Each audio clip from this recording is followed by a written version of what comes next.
magacayga waa Cabdiwali Maxamed Yuusuf maamulaha shirkadda Saafi. Shirkadda Saafi waa shirkaddii u horeysay oo shilin dhaqasho casri ah ka bilowday geyiga Soomaaliya. Waxaan ka imid waddanka Norway.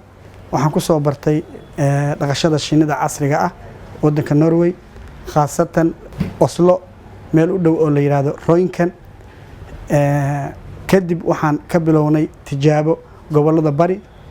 Kadibna waxaan u soo wareegnay gobollada koonfureed oo Xamar ilaa iyo Kismaayo iyo inta u dhaxaysa Galgaduud.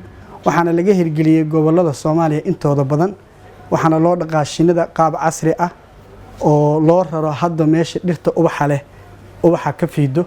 waxaana fikradda keenay ganacsato isku darsaday fikirka iyo muruqooda. waxaana maalgeliyay Salaam Somali Bank. Salaam Banki fikirkan markaan ula nimid waxay naga caawisay inay maalgelin noo samayso iyo facility badan oo in ay nala wado sida aan shirkaddu u kori lahayd.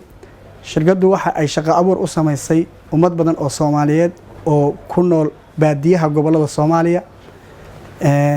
ilaa hadda 100 qof ayaa u shaqeeya gobollada baadiyaha iyo magaaladaba. maalinba maalin ka sii dambaysa waxay u koraysaa in ay xarumihii badiso shaqo abuurna u samayso ummad badan oo Soomaaliyeed.